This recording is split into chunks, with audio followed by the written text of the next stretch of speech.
What is up, everyone? I'm Dimitri Loiseau. And I'm Valerie Noble. We are the proud creators of The Regard Breakdown, the podcast that takes you behind the scenes with Hollywood's top talent as we discuss the roadmap for success in the entertainment industry. Each week, we bring you new episodes featuring the actors and industry insiders who work behind the scenes. These are the ones who create the persona, the look, and the brand from all your favorite TV shows and films. We are so happy that you tuned in because their stories are authentic, informative, and inspiring. All right, guys. Well, before we bring on our wonderful guest that we have for today, I want to see what the folks on the gram have to say. And so, Sid, what's the topic of the day? Hello. Oh, we got some good ones going today. The people of the Twitterverse and Instagram are pretty curious about different aspects of the industry. But today, most of all, the one that stood out to me actually comes from our friend at Andrew Puente. He wants to know about fitness and its importance as an actor or a model. And I thought this would be a good question for you guys because I know you guys work with so many different kinds of creatives. So for today's game, for today's On the Clock, giving you each 60 seconds to respond, I think what I'd like to go over is how important is fitness? And Andrew wants to know what routine is best when trying to maintain your physique for a specific role. So, Dimitri, you are on the clock with that question in 3, 2, and 1. Well, first of all, Andrew, thanks so much for sending in the question. I think it's an important one to answer. I think as an actor, it's really, really important to have a physical routine to maintain your fitness.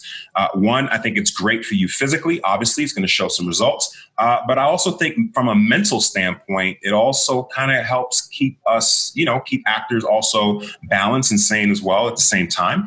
And I think also when you have like a regular routine, if you are presented with the role, whether it's like you have to go up in your weight or you have to go down in your weight, you've got that muscle memory that can kind of help you get to, one end of the spectrum or the other.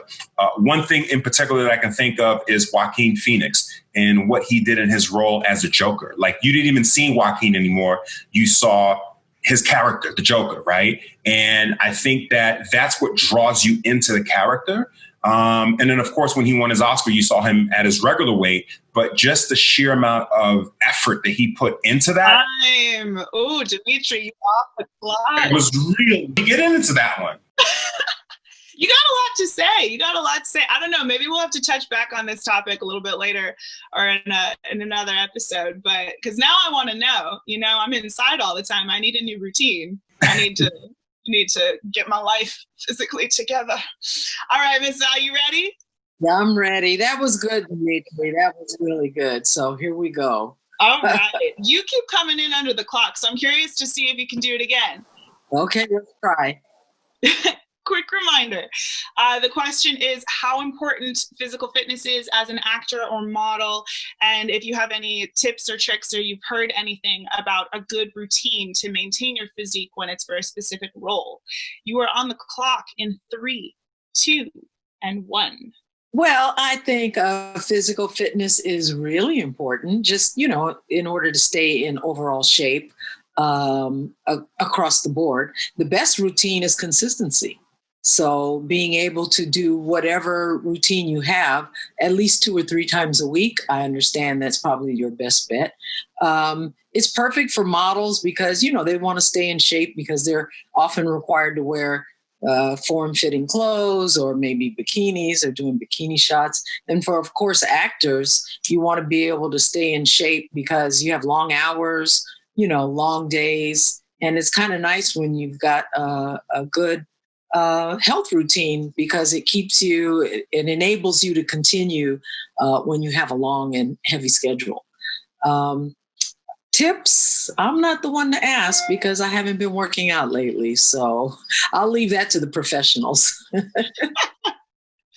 She did it again. She came in under the clock with 3 seconds to spare. Yay! That's such a talent. If I was playing this game, I would never get through like my first bullet point. All right. Well, I think our guest might have some interesting thoughts on these questions, don't you? Absolutely. I mean, before we actually introduce our guest, I kind of want to give you guys a little bit of background history on this wonderful person. Our guest today has been known and loved by audiences for a number of different roles, including Mike Montgomery on Freeform's Pretty Little Liars, Theo Rakin on the 5th and 6th season of MTV's Teen Wolf.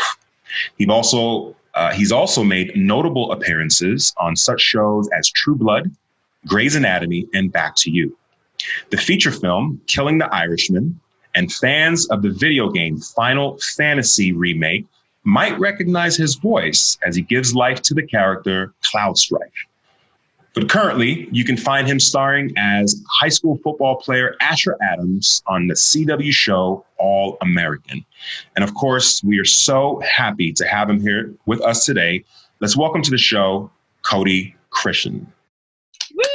Yay, Cody. Welcome, Cody. All right, you guys, with that, I'm going to leave you to it. Have a great time. Cody, enjoy. How you guys doing? Thank you so much for having me. Absolutely. How are you feeling these days, Cody?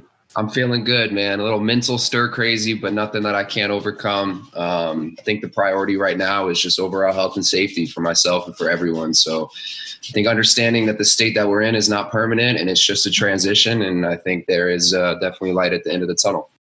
Absolutely. Now, speaking of health, we had that topic of the day, that question that talks about like physical health and physical routine. What exactly do you do on a regular basis to maintain your personal physical fitness? First and foremost, I just want to say you guys pretty much everything that I wanted to contribute, you guys nailed it.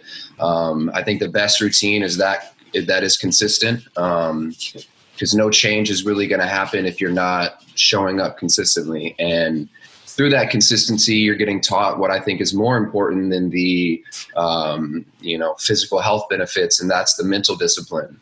It's being able to commit to something that is technically unknown. You know what I mean? Navigating a world where you want to try to get results. That's not an overnight procedure. That's not a week. That's not 2 weeks. Sometimes that's 4 weeks, 8 weeks, 12 weeks, 16 weeks of working harder than you did the day before without seeing the instant gratification of a change.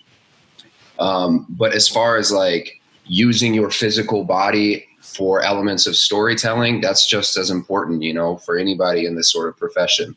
And you have to be able to tune into that if you want to be able to fluctuate your ability and the range of storytelling. So that's always something I'm thinking about. And project to project, it honestly switches. The routine switch depending on what I have to do.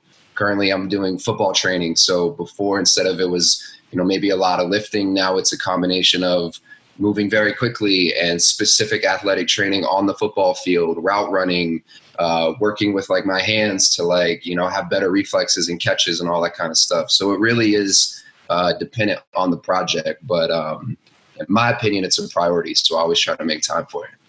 Yeah, it seems like consistency and hard work is something that is synonymous with you. You're not originally from LA, and you put together, you got quite the resume, and it wasn't like you were just handed anything. Why don't you tell us a little bit about your journey as an actor, how you got started, and actually why you wanted to get into this business in the first place? Okay, let's go way back for a second then. So I think when I was a kid, one of the first dilemmas that I actually vividly remember in my life was thinking that there was no way I would have enough time to do everything that I wanted to do. I was the type of kid that if you showed me something, if it was football, I was like, I want to play that. If it was basketball, I want to try that. If it was something involved with like the science camp school or whatever, like I wanted to do anything and everything. When I was like 6, 7, 8, 9, I swear you can ask my mom on this. I went from wanting to be an entertainment lawyer to a plastic surgeon to a Navy SEAL to a physical therapist to a counselor, all before I found acting. And that's like, I found acting at like 9 or 10 years old. So you can imagine, like I was a very imaginative child, and I always thought that like, and I had the parenting and the support system at home to believe that anything was like possible if you wanted to apply yourself. So like starting at that age is kind of like what opened the main door for me. knowing that whatever I wanted to apply myself to, one, I was going to be able to succeed depending on how much effort I was willing to put forth. And two, I had the support system that believed in me. So it gave me the confidence to move forward in any direction. But as far as the acting journey, that started, I want to say, when I was about 8 years old. I was in the car, Indiana. I think my mom had picked me up from the Boys and Girls Club after elementary school.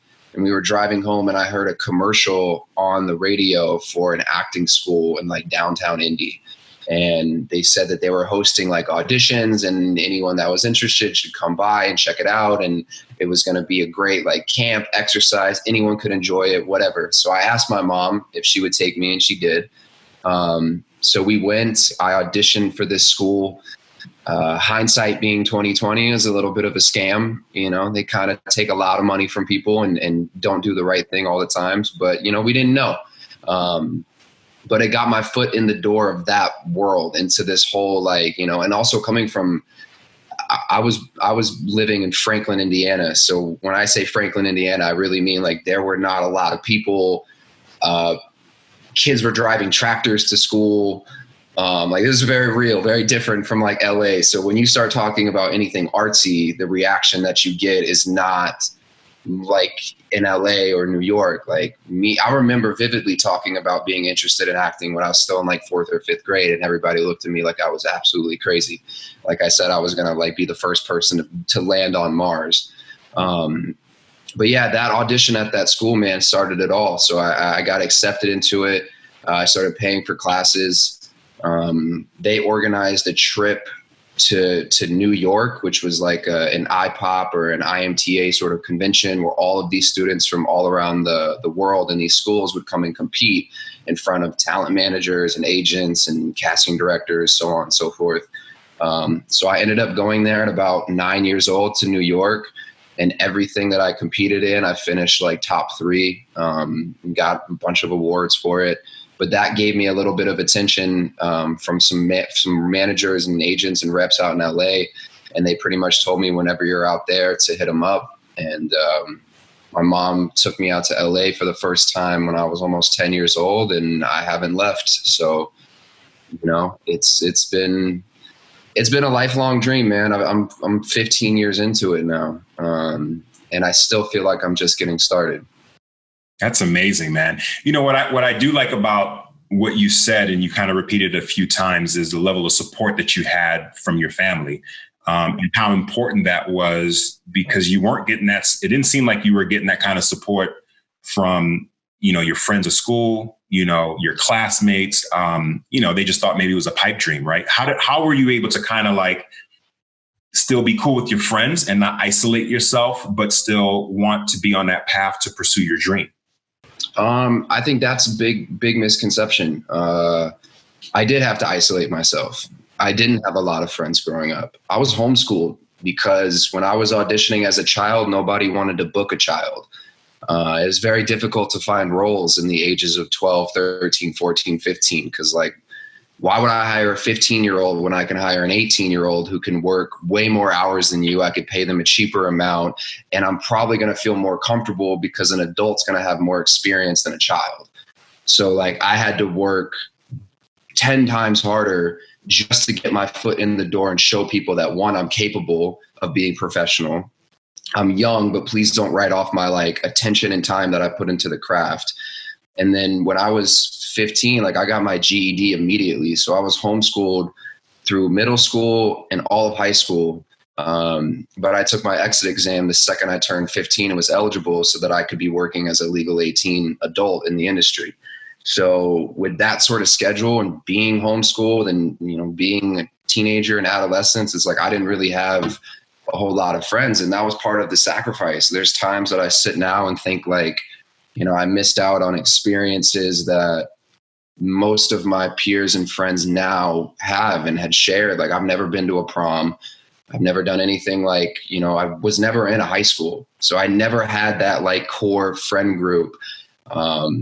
But the sacrifices are all worth it, because what I did get was I was on sets and doing things in Hollywood at 13 and 14 and traveling around the world for my work and what I like loved and believed in. And like, it was hard. as a child. It's easier now as an adult to like look back and reflect and be like, I understand why I did what I did, and I have no regrets.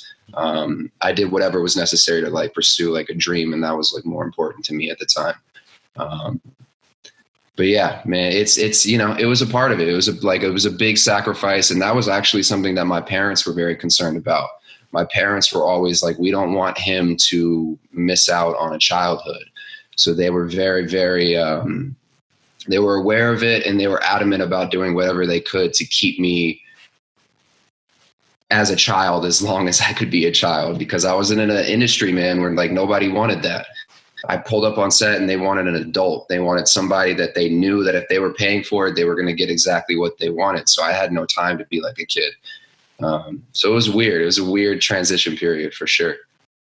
Do you think that affected maybe some of the relationships that you tried to develop over time? You know what I mean? Like not having any close friendships or personal relationships growing up. It was you, your parents, and, you know, the way that you went about your homeschool. Do you feel like you became more of a guarded individual because of that?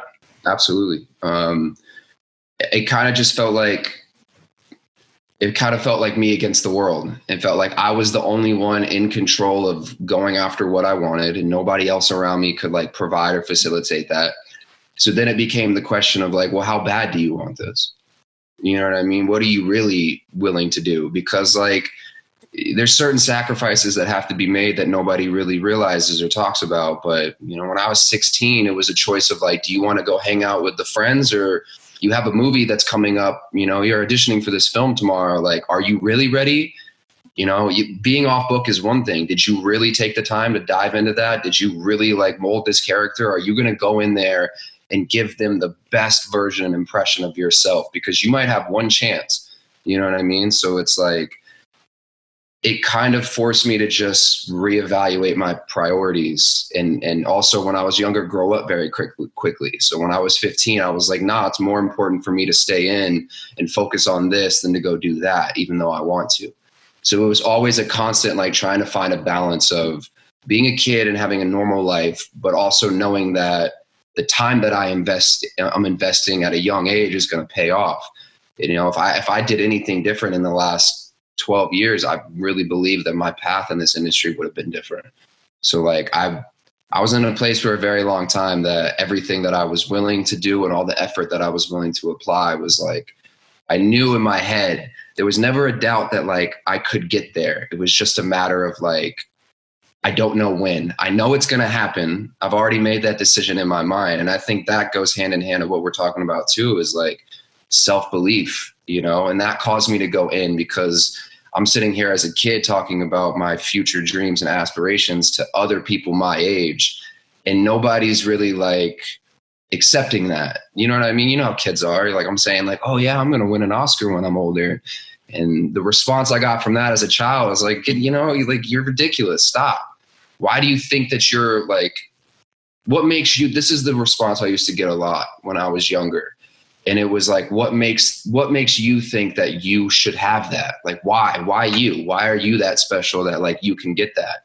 And I always carry that in the back of my mind. And that's where I try to use my position and my platform now to really instill that and what I think is missing in the youth. And that's a strong sense of self-belief. You can go anywhere with that. Too many people allow others outside of themselves and the outside world to affect how they're feeling internally. But like, if you really think about it, no action comes before thought. So this has to be on point. And growing up and being a child, it's like, I kind of like learned that. So I became a little introverted, but I'm coming out of my shell now that I'm an adult, because I'm not scared anymore. I was scared about whether or not this was ever going to be real. And now I know that it's real. And I feel like I have a place in this industry for the rest of my life if I want it. So I'm kind of operating out of a place of no fear anymore and just trying to, you know, share love and positivity, really. No, that's fantastic. You know, it seems like a common thread in why you've been able to do the things that you are doing is you've been motivated primarily by trying to prove yourself right and at the same time proving other people wrong. You can't win an Oscar, or you can't do this, or you can't do that. And so you kind of go into overdrive, proving the fact that you can. What have been, now that you're like delved into the business, you've worked with, quite a few different people, been on quite a few different films and TV shows. What's your motivating factor for why you do what you do now? I think that's like the same question of what's the what's the motivating factor to like wake up and like, take advantage of being alive as a human. I was told when I was like younger, as like the expiration of growth is the day you die. And if you really think about it, you're never going to experience the same moment twice in life. We could do this conference call tomorrow. It's going to be different. You drive up and down the street where you live every single day, but every day you go through that, it's different. And if you go through life with that sort of mentality, the idea of like, oh, wow, every day I'm experiencing something new. So every day I could come at this from a different angle. I could like learn, I can grow, I can be better. And I think that's like the essence of what being a human being's about. So it's less about proving myself right and proving others wrong. It's more of like, this is the human spirit, in my opinion. It's like we should always be pushing and striving and growing and encouraging others to do the same. So that's kind of where I'm at now mentally. When I was younger, like I said previously, I was motivated, but I was driven out of like a darker place. I was motivated by fear and like back against the wall and me against the world. And I got to do, but like, it's easy to kind of operate out of that like grit mode. It's harder when everything is happening and, financially I'm finally stable, but like all that time, man, I didn't have like rent money. So when I was worried about how to pay next month's rent, like obviously that's a factor of like, cool, I'll outwork anybody. Like I'm trying to put food on my plate so I can eat. You know what I mean? But now it's not like that. So I feel like I'm operating out of a place of like, levity and love and this like airy lightness instead of, the back against the wall mentality. And I've noticed the difference of like operating out of love rather than that, like that gritty negative spot has kind of just opened my mind as like a young man really, and kind of making me look at the world a little bit differently.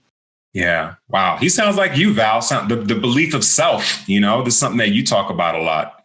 Yeah. I mean, I always felt like if you don't, there's always going to be people in your face giving you lots of noise. And you almost, it's almost like the people, I'm sure you have some actors or actresses that you admire, and they're always the ones that can kind of tune out the noise and sort of set the pace. So it sounds to me that like you're quite a trailblazer, like you're setting the tone. You've done it since a young age, which is, most of us sort of don't get that till past 40, bringing up some ages, but to be 25 and have that spirit is really quite amazing. I appreciate that, Val. Thank you. Yeah. If I have a question to ask about that, it kind of goes hand in hand with, this is hopefully that will help people who are trying to get in the business. But since you've been auditioning for so long, and now that you have a little different idea about how to approach things, does auditioning get easier? Do you enjoy it, or does it get easier? It does. And I want to piggyback on what you're saying too, because this industry, any industry, in my opinion, that deals with the arts, this is what I had to learn growing up, and this was the most difficult lesson. And I want to preach this to anybody that's either in it and doesn't realize this is happening or wants to get into it. I've been told that I'm one of the best and one of the worst actors in the same day. Ooh. By two different people. So it's difficult to navigate an industry and to create an identity for yourself when your value or worth is all based off of other people's subjective opinions. There's no objective opinion out there that's like, yes, you're good or bad. It's just my opinion of like, I enjoy that performance or I don't. So it's like, the job is decide, like you make the decision, you take control of like, who am I? How am I going to identify with myself? what is my ability? What is my talent? That involves taking time and investing time in yourself. If you're always concerned and listening and tuning in to what all the outside world has to say, there's going to be plenty of that your whole life. And I feel like the fallacy of the trap, so to speak, is that most people tune into that and they never learn how to tune out. What happens is when you're listening to them, you stop listening to yourself, and your brain and your thoughts are basically a conversation that you're having, right? Like my thoughts are a conversation from inside me to outside me, which is all still me.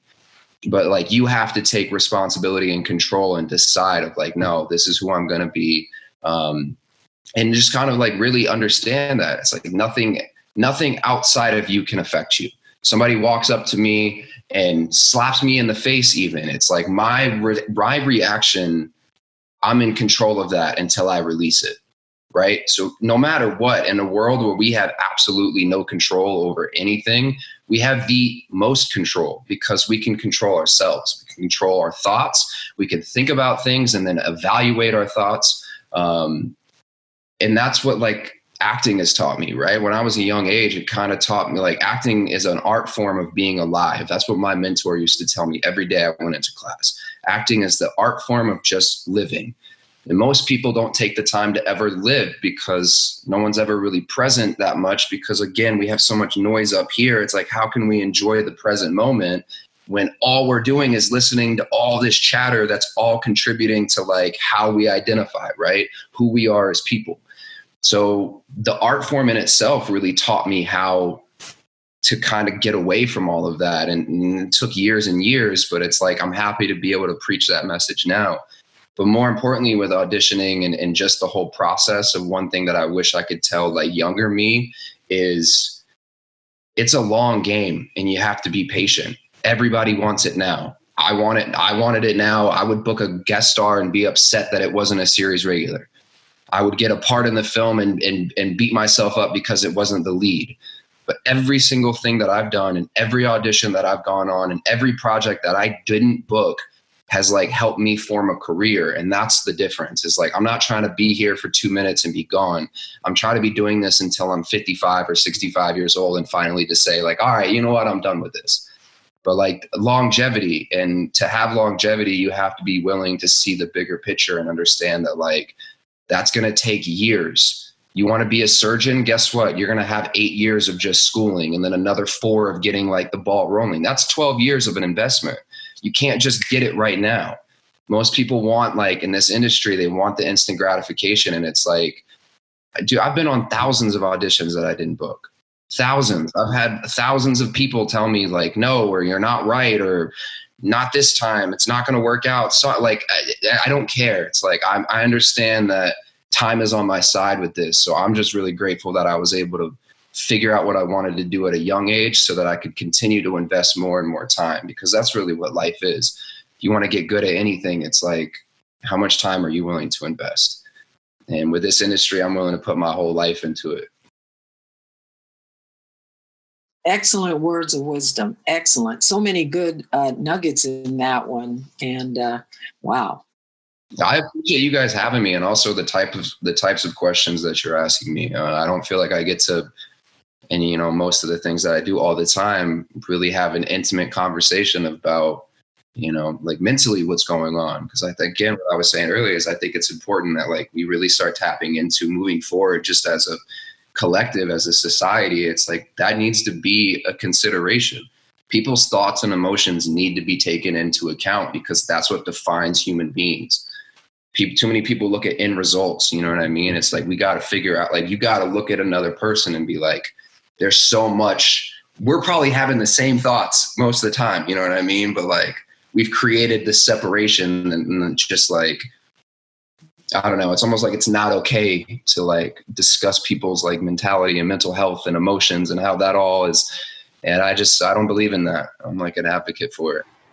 Yeah. I mean, really, like you said, the end result is like, you know, the release of a film or, you know, another episode of All American. But, you know, what people don't quite understand is, you know, how do you get from like A to Z? Like, what is that roadmap? How do you, you know, like, how do you maintain and balance like your emotions, like the ups and downs? I mean, I think it's really quite impressive that, you know, you're 25 years old and, you know, you're not bugging out over like, oh, I didn't get this audition, or I didn't get this part, or I didn't get the lead, or I didn't get, you know, what kind of legacy should people be looking to leave in this business?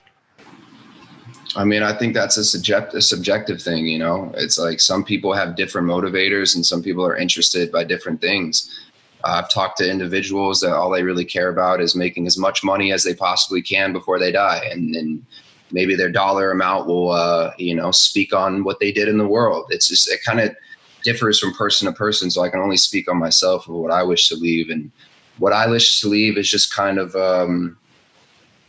I don't know, man. I just want to be like a beacon of inspiration. I want to like show people that like, if you want something and you're willing to fight to the death for it, then it can be yours. And, you know, I did it. I came out from Franklin, Indiana. I didn't know anybody in the industry. I didn't have an uncle or a cousin or my mom's friend that worked as like no one, dude. Like I came out here, got kicked in the teeth a lot of times, got taken advantage of, got scammed, lost a bunch of money. I've lived in hotels. I've lived in studio apartments for years and years of my life. Like it just, you know, again, it depends of like, what are you in this for? And like, I'm in this for like much bigger reasons. I want to show people that like against all odds, you know, like go after what you believe in. Cause like find something you're passionate about and like pursue that. Because if you dedicate yourself to what is out of love or passion driven, I have no doubt in my mind that you'll reach that goal. Just a lot of it is about finding like what resonates with you, what makes you want to wake up and work that hard. You know, it's like that's where it's so subjective, where it's not for everybody. It's like you and I might pursue two completely different things because you're interested in passion driven by something and it's not there for me. So that's kind of all I hope, man, is I want to live a life that I can, you know, share with the people that have supported me and just kind of be a beacon of positivity and inspiration. It's like, I don't need to contribute anything negative or wrong to the world. It's like, I just want to lift people up, man. Yeah, no, that's fantastic. Was there ever a point throughout your career, or was there a defining moment where maybe you thought like, I just can't do this anymore, where you were just like emotionally tapped out? Oh yeah. And you were literally like strings away from like just calling it quits. Tell me about that story. Listen, man, it's like, this is the other thing is nobody sees the hardships. You know how people say like, oh yeah, overnight success, blah, blah, blah, blah, blah, blah, blah. It's because like, why would I share that with anybody? On a public platform, why would I talk about the times that I had to cry myself to sleep? Why would I talk about the times that I was so sick to my stomach that I didn't think that everything that I gave up the last 6, 7, 8 years for wasn't going to work out? Like, I'm not going to share that with people, but it doesn't mean it doesn't happen. You know what I mean? Like, there's been so many times that I've thought that I've made the wrong decision, that I thought this wasn't going to work out. There's been times where it's like, I've been broke, man. I've been broke, like 18 years old, out on my own, got my own place, and I'm working as a guest star and making absolutely zero money because they decided to pull the pins of what I was working on. So now I have no job. Now I'm over here scrambling, thinking like, if I can't afford to pay my way out here, like my parents can't support me financially anymore. You know what I mean? Like they gave everything that they had to just give me this opportunity. So now it's really on me. It's like, I've had nights where the stress and anxiety and the thoughts and the overthinking has, you know, crippled me, but I always kind of find my way out of it. And it's not always because of me. It's because of the people that I surround myself with. It's the team of people, you know, like my representation, dude, Holly, Julie, Sean, like, you know them all personally. And it's like, these are people that would fight to the ends of the earth with me because they believe in what I believe in. And every time that like I've been that low, there's been somebody there that I could either reach out to or just picks up on it and says like, no, like you can't stop now. So I think, you know, you can't always be a superhero, and we're all human beings and we have vulnerabilities. And again, what I'm saying is like, I have always felt comfortable enough to share those with the people around me and to discuss these emotions and these thoughts and this mentality so that like, if I'm at that place, I can get pulled out of it. But like countless times, man, like Not so much anymore. Like I said, I finally feel confident, but like, again, that can change, there's so many ups and downs. So, I think it's just like finding the peace amidst the storm and kind of just moving day to day. Yeah. Well, you actually wrote a song about that actually, right? Recently. I was a little privy to a nice cut that you have. And you talked about the struggles. You talked about where people didn't believe in you. And you talked about also, the people that do surround you and how they've always, believed in you and picked you up at those moments. Speak a little bit more about how your personal life, coupled with your acting life, has now, kind of given birth now to another life with music. Yeah, another life, man. It's like, I look at music as, I've always been drawn to music since I was a kid, right? I remember like the first album I bought, the first rap album that I listened to, like, I remember having to go through the phases of buying all the clean versions of the Eminem records. And then when I got a little bit older, threw those away and then got the real versions. Like, I've been through it all, man. So, and I've always loved education. And I say that to say, like, I've been a big fan of writing. I was always writing stories. My mom actually made us, like, in grade school when I was in Indiana, like, every summer, it wasn't just like a summer vacation. It was like, you could do whatever you want, but like, at least every couple of days, we're going to do something that makes you think. So I would always gravitate towards just writing stories. And I guess that's kind of why I'm in the profession that I am now, is I love storytelling. I think it could change a human being, and it can therefore change the world. A good story really is like a backbone, in my opinion. So always been a fan of writing. And I remember at like a young age too, like I used to always just like write raps, but like I was always nervous and insecure about it. Because like of the response that I would get from people. And that goes back to like, again, finding your own sense of self-belief, because for years, as I got older and I was like, oh, this is definitely something I want to pursue, what literally paralyzed me was the fear of what people would think.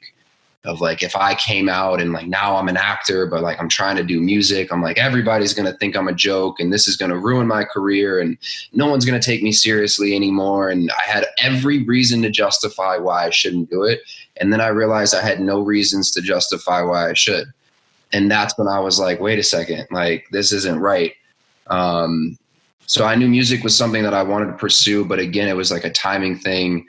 And mentally, I was a mess. And finally, right when I found some stability, this was right before like I was working on All American. For the first time in my life, I had some guaranteed income and I wasn't stressing about, paying my bills and making sure everything was taken care of. I was finally at the place of like, all right, I'm going to take the step in that direction. I went out and I bought a microphone. I bought an Apollo Twin interface. I downloaded Logic on my computer. And got everything that I needed to do, because I was like, I couldn't have been in that creative mind space to want to explore a new art form, a new version of storytelling, if I was stressed about how I was going to pay next month's rent. So like my mind couldn't have been in that place. And now that I had the foundation laid, about 2.5 years ago, is kind of when I first took that initial step. And I just started recording and writing on my own at home and figuring out like, can I do this? And can I, like, I used to be able to write. Can I write now? What does that even look like? And when I first started, I was bad. I'm still kind of not that great. You know what I mean? But I don't care. It's still like, it's my journey. And just like, if you look at a performance of mine as an actor when I was 13 years old, you probably cringe a little bit, like, as you should. So I'm very, very excited to have something, a creative expression that I can literally pursue just out of passion. It's like, I don't need to make a career out of music. I'm doing it because I really, really want to do it.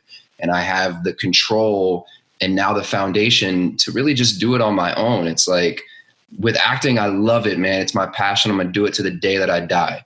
But there's so much that I can't control. My job is to come into another person's world, to a writer or a director, and say, what my job is to abandon Cody and play that role with as much truth and authenticity as possible to connect to whatever audience I need to connect to.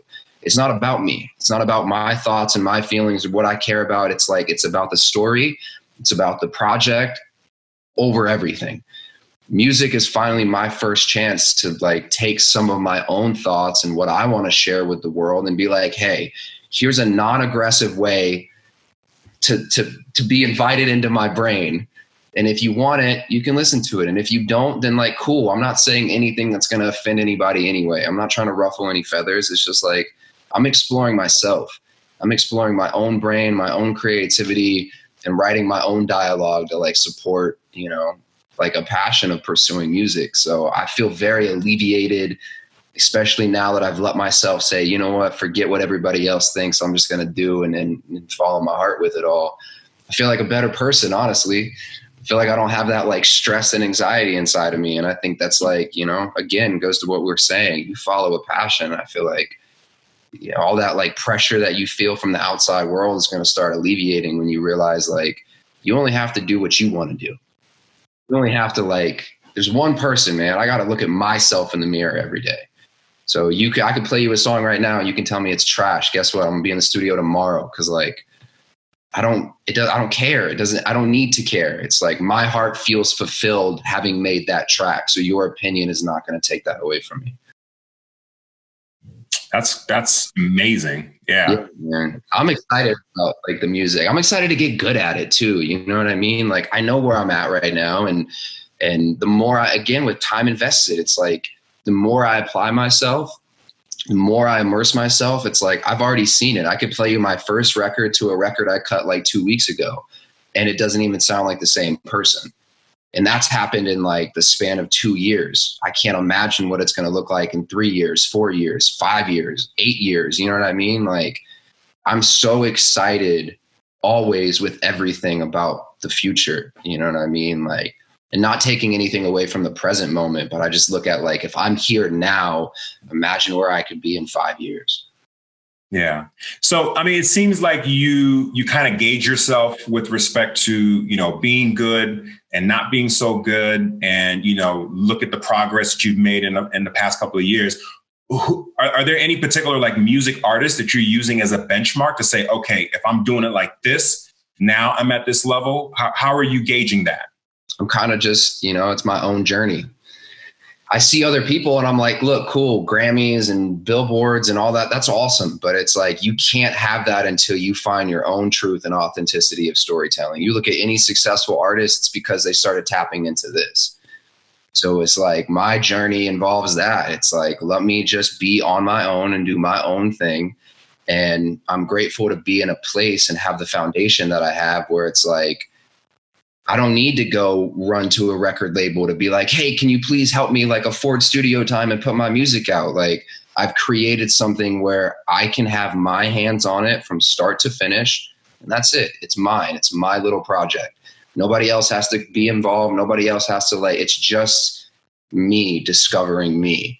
And I think when I really start tapping into some great things, that's when it's going to reflect, you know, and that's what it was in my acting career.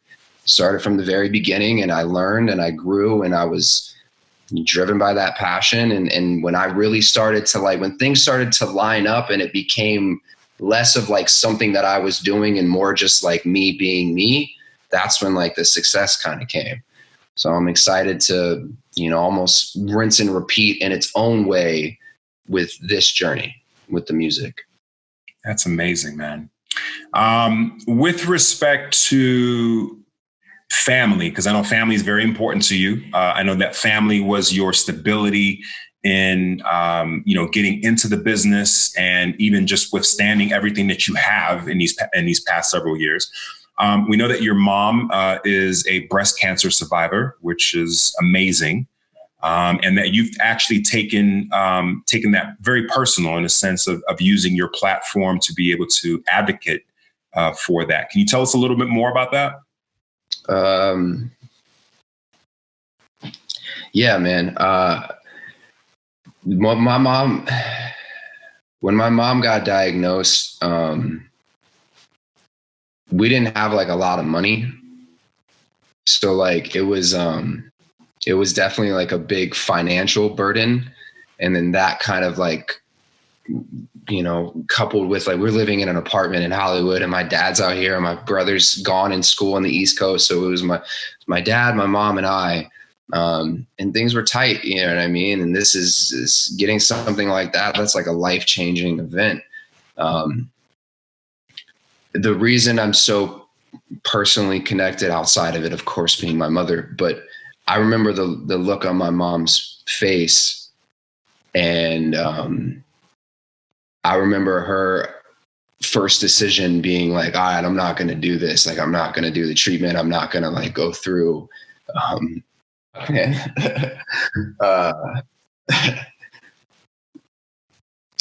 yeah. So that was like the first response to it. And I think that's terrible and terrifying, and nobody should have to like live through that of, oh, wow, I got diagnosed with something that could possibly take my life. And I'm either going to go bankrupt trying to like possibly cure it. So my choices are lose everything possibly in the process and have it not work, or just not do it and, you know, ride it out. And that was really hard to stomach. And I remember getting in a very intense fight with my mom, screaming at her, saying that like, that's not going to happen. And then also just being through it, man. Like, I had to see what she went through. And it's 2 years worth of chemo treatment and everything. My mom had multiple surgeries. I was literally leaving my dad was at work because my dad was a truck driver. So he was gone pretty much 16 hours a day. So I'm leaving like the house to go on an audition, and like, I'm hearing my mom get sick at 10 o'clock in the morning. And then I'm back at 1 o'clock and she's throwing up in the bathroom and she can't eat anything and she can't sleep. I saw her get frail, lose her hair, which was like a big thing for her. My mom's Native American. So like, you know, she was 50 something years old with like long black hair that was like never touched, never dyed. Like, it's sentimental, you know, especially to those, to Native Americans. Like, a hair is like it's big. So like my mom had to cut her hair, and I saw her hair falling out, and just everything that she went through, man. Like, it was a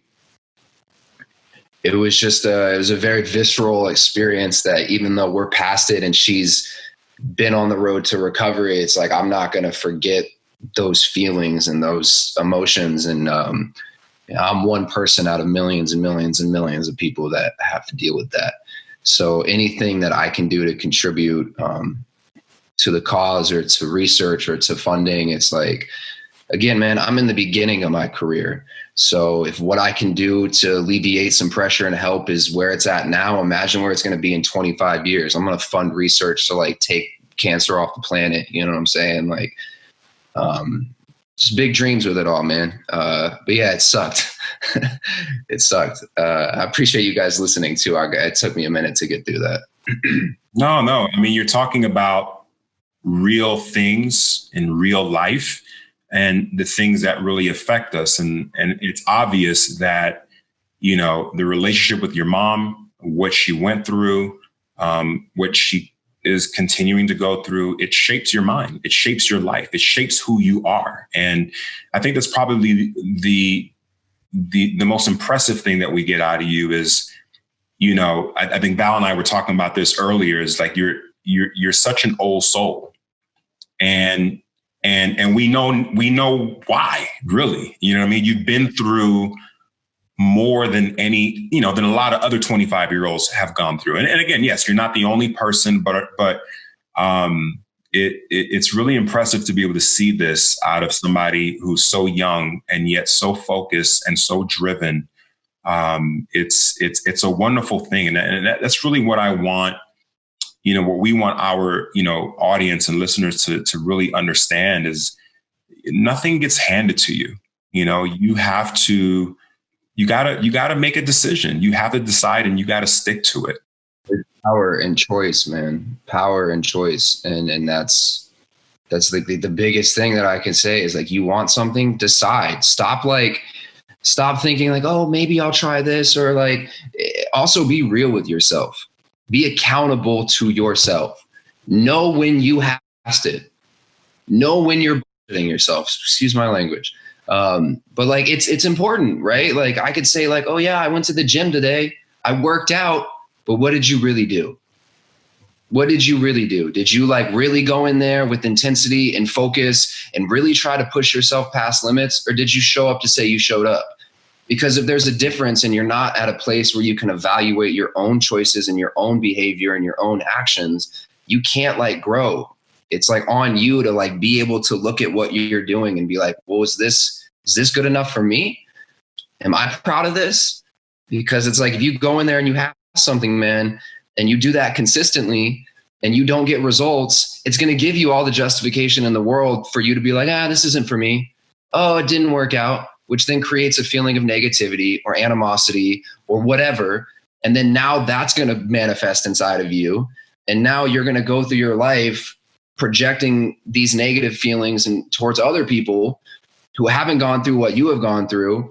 But ultimately, it's like, if we like rewind it to what you were just saying, it's like, you just make a choice, man. You make a choice of like, that's what I'm willing to fight for. And nobody is going to stop me. Nothing is going to stop me. If I'm broke, I'll find 10 ways to make money. If these 10 ways don't like work out, I'll find another 10 ways, but I'm not going to stop. You will not see me like say, okay, that's it, I'm done. Because like, ultimately, that's the only thing stopping anybody from anything, right? It's just like that decision. Yeah, absolutely. A choice, you know, you can choose whether you want to like really go after something, and you can also choose when you want to be done with it. So it's kind of like, it's a reflection again, I think, in my opinion, of the human spirit. I think it's like why we're still here today, you know? Yeah. Well said. Well said. Well, listen, Cody, if you had to give our audience, our listeners, 3 solid pieces of advice, advice that's based on just creating a roadmap to getting some success in this industry, give me 3 solid things. What would you say? For success in this industry or a similar industry, I would say, I really want to take a second to like think about this. I think first piece of advice is the business side of things is always going to work itself out. And what I mean by that is you have no control over how the business operates. What you do have control over is yourself and your craft. And if you put the time and the effort that you would be putting in trying to control the industry that's moving at its own pace into like you and what you're able to provide, that's going to make the world of difference. There's so many people out here and I see it. They're like, they're trying to control things that they can't control. The second you can alleviate that control and come back over here and be like, you know what, let me just focus on like me and my ability to perform. Like, I'm trying to be an actor, right? So like, that's the most important thing. Don't look at all this other like fluff around it to like, people want to like sell success as a used car salesman. Like, do what I did. You know what I'm saying? Do this, and this, and you're going to have this. No, you're not. There's no one path in an industry like this. It just doesn't work. There's like, you can't do exactly what I did because I don't even know what I did. To be honest with you, I just kept moving forward. And like, through that progression, like I just wanted to get better and better myself so that like, if I did have the opportunity to get a lead role in a film, like, would I be ready for that? If I had one shot to step on a stage and like perform for the entire world and say, guys, this is what I'm sharing with you. Like, am I ready for that? Because what if I get that shot and I give a performance that's not up to par? And then that changes the course of my career because I was so focused about all this other stuff and I didn't even worry about like the one main thing that I have, like, that is my job. My job is to be the best actor that I can and tell a story that like people believe and feel and connect to. So that's like my biggest piece of advice. And I think that should be 1 and 2. Yeah, I agree. That's 1 and 2. Focus on consistency. Focus on the thing that you're supposed to be making money off of, right? Like you can't nothing's going to get handed to you. It's like, you got to go earn that. A-list actors get paid a lot of money for a reason because they can help generate a lot of money because of like either their name or their brand or their talent or whatever it may be. Right. But it's like, that had to come before everything else. So that would be like my biggest piece of advice. My second piece of advice would be, it really is like, it's about the company you keep. I have a lot of good people around me, you two including, you know what I mean? It's like, I definitely am a reflection with who I surround myself with. And I surround myself with really, really good people. And that's not like, that's a skill. You have to develop that. You have to know yourself well enough to be like, what do I need and don't need? What do I want to attract and stay away from? Right? Because there's a lot of temptations, especially when you're in an industry like this. There's a lot of people that want to hang out with you. There's a lot of people, once you start getting a little bit of success and a little bit of money too, there's a lot of people that want to be friends with you. There's a lot of people that want to go out and like do these fun things. But a lot of it could lead to trouble, man. And I've been like pretty good about staying, you know, on the straight and narrow path. But also it's like I have a team of people around me that if I start to act out, they're going to whip my ass. So like, it's really important to keep a good team, a solid like group of people with your friends and also business relationships, man, to navigate through this world. Because I feel like if you don't have that, the temptations are so tantalizing that like you're gonna get sucked up into it. And I've seen it, man. I've seen it personally. So that would be like the second piece of advice is get yourself a good team. And then like third piece of advice, ultimately, I think I said this earlier too, is like, it's patience. Patience. You can't beat yourself up. I know like inside you want it now. I did too. And everybody that's doing anything does. But it's like anything worth having is obviously worth the wait. We all know that. So patience is, you know, it may not be the first audition. It may not be your 20th audition. But this is so important is because if you allow that to affect you mentally, you're going to bring that into an audition room. You're going to either bring the fear or the animosity or the insecurity into an audition room. And as a casting director or as a producer or as whatever, I'm going to be able to pick up on that. I'm going to be able to feel that energy coming off of you. You're not going to be as excited and motivated if you go into your 50th audition remembering the last 49. Every time I went into an audition, I'm like, look, booking this or not booking this, my goal is to give the best performance of the day so that this casting director knows exactly what I'm capable of doing, whether or not I'm right for this. I hope I don't book it. I hope I can just go in there and like blow your socks off and then walk away so that when a film really comes up that you like think I'm right for, you're going to remember that. You're going to remember the effort and the attitude and like what I was able to bring in. But it really like, it goes so hand in hand with just kind of like your mental state, you know, like it's so easy to get frustrated and aggravated in this journey. It's so easy to chalk it up to like, this is never going to work out. But once you buy into it, you're going to attract more of that. You're going to wear it. So, you know, I think patience is understanding that it's a long game and you want it that way. You know, you want to be here. You want to have a career of longevity. You don't want to be here and blow up in 3 years and then be gone.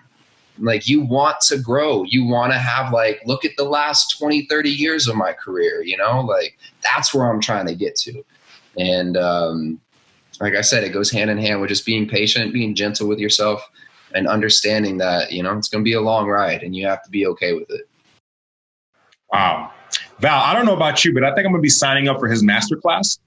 Well, I think we just got a master class. So. Yeah, pretty much. But I kind of want to see the part 2 and 3, you know, how that's going to go, right? Right. One of my dreams, dude, I swear, is like I want to start an acting studio in LA. You'd be perfect for it. I want to share the art form, man. My mentor was a gentleman named Richard Brander, and he changed my life. I don't know how else to say it. Like he taught me what this art form was and what it could be and really cared enough to like put his attention into me, like invest that into me and give me the gift of what like this acting is. And I've been able to take it and run with it, man. But he's no longer here with us. He passed away, but he was doing what he loved to do until the day that he was not here. And that's inspiring to me. It just breaks my heart that he can't physically be here to see the road that I'm paving, but I know somehow, some way he's going to, and that motivates me. But what he gave to me was a gift that's priceless, man. So I think at some point in my life, it's like I want to find a way to give that back specifically to other people as well. You are doing it right now, my friend. And we really appreciate the inspiration that was passed on to you and how you passed it on to our audience here and just all the beautiful gems that we got for today. Val, what do you think? Well, I was sort of taking mental notes, and I'm feeling very validated in a couple of the things that you said. So, I feel like I'm on the right track too. There was a bunch of times that I wanted to give up. You have to have people around you to talk you off the ledge. That's what we call it. Yeah. I love the tip about as soon as you get sort of rolling, you got people that are trying to drag you in. Well, we call that the bandwagon. All of a sudden now I need a bigger bandwagon because everybody's trying to jump on. Yeah, or them coattails. Exactly, or coattails. That's another good one. So your points are so spot on, and it's just very reaffirming. Yeah, and I think also with what you're saying too, with like that bandwagon thing, it's like you can decide to have like an ill intention towards it, like, or a negative connotation for it. It's a part of the world. Anyone that has any success, like I'm not the first person being like, wow, when you get money, people want to hang out with you. Like everyone has said it. Everyone ever has said it. And it's because it's real. It's out there. It happens. But it's like you can understand that and accept it and be okay with it and be like, all right, cool. Like I know it's there. I'm going to distance myself from it. There's a lot of stuff that I have learned, lessons that I have learned without having to go through it. And that's like, again, as human beings, like we have the ability to communicate, to share. And if you keep an open mind and you're willing to like learn and not be so like, oh, I'm perfect. Like I don't need to change, right? Like I'm growing, man. So like, I don't know. I'm not perfect. I'll never be perfect till the day I die. So like, I'm going to just learn these lessons and soak it all up. That way I don't have to go through bad things to know that these are bad and I should stay away from them. I'm going to look around and I'm going to trust the people that surround me. And then when they say like, hey, those people are bad and that's not a good idea, I'm going to be like, you know what? I trust you. I'm going to listen so I don't have to go through it and learn the lesson the hard way. And like, that's been a big part is like, I've learned a lot without having to go through it just because I'm willing to like be attentive and like learn from other people. You know what I mean? Like I learned from you, Dimitri. You taught me how to wear a suit right for the first time. Glad I could be of service. Yeah. Well, man, we feel like we could talk like pretty much like all day long. But what we have right now is we've come to the very fun part of the podcast, and it's called a Quick Five. So Val, I'm going to let you take it away. And Cody, the way it works basically is that she's going to ask you 5 rapid fire questions. Whatever the first thing that comes to your mind, just spit it out. Don't think about it, and we'll see what you have to say. Yeah. Ready? Here we go. Okay. Favorite travel spot? I haven't been, but Greece. Oh, yeah. That's on my list too. Childhood celebrity crush. I've said this before. I'm so embarrassed to admit it. When I was like a child, I had a thing for Betty White. It wasn't like a sexual thing, like at all. It wasn't like, oh my, but like, it was like I loved that woman like vividly. Your grandma. Yeah. Great grandma. I've said this before, so I'm not making this up and it's not. First concert along with that. First concert I actually ever went to was a Post Malone concert. Actually, I haven't been to a lot of concerts. I'm not gonna lie. I've only been to like 3 or 4, but like the first one I ever went to was a Post Malone concert in LA, and he killed that. Cool. You never forget your first concert. Mm-hmm. Beach or mountains? Ooh, I'll go with the beach. Yeah. Okay. I'll go with the beach. And the last one I've been wanting to ask is peanut butter and pickle sandwich or pizza, pineapple on a pizza. I know what you're doing. You're trying to divide the people. All right. Exactly. Listen, The pineapple on the pizza. I'm going to go with pineapple on a pizza. Yes. I'm going to go with That's pineapple the right on answer. Pizza. But I'm going to also say that I don't enjoy pineapple on a pizza, and I will stand behind that publicly. You just pick it off. I'll pick it off. I'll eat it. I've tried it. I get it. It's not for me. Okay. Oh man, I feel like we know almost everything there is to know about you, Cody. When we do a part 2, I'll have nothing left to share. I highly doubt that. I highly doubt that. But with that, unfortunately, we do have to say goodbye. Thank you so much, Cody, for joining us today. Thank you to all our awesome listeners who sent in questions. Who just simply took the time to listen to today's episode. And how can the folks out there keep up with you, Cody, on social media? You can just Google me. I'm just kidding. I'm on Instagram, Cody Christian. I'm on Twitter. I'm not the best at using social media platforms, but like I'm there. And I always try to connect with the people that support me and show my love and appreciation for that. So, yeah, it's really Cody on Twitter and then Cody Christian on Instagram. All right. Well, that's perfect. And also I want to take a moment to as well thank the fans and supporters, anybody who tuned in or will listen. And also I tip my hat to you two, Dimitri, Val. Like, thank you for facilitating and providing this and making this a much more like a richer experience than like I'm used to. Thank you for giving me the time and allowing me to share my thoughts and asking the questions. I really appreciate it. So you guys rock. Thank you. We appreciate you for sure.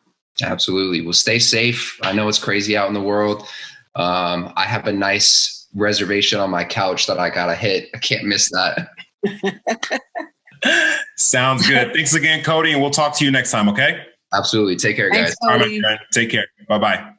Thank you all for tuning in to the Regard Breakdown. Don't forget to subscribe to our podcasts. We're available on Apple, Spotify, Google, iHeartRadio, Stitcher, TuneIn Plus Alexa, Deezer, and much more. And if you'd like to see video content from our podcast, be sure to subscribe to our YouTube channel, Regard Breakdown. And for all other social platforms, follow us on Twitter, Instagram, and Facebook with the handle @RegardBreakdown. Until then, we'll see you next time.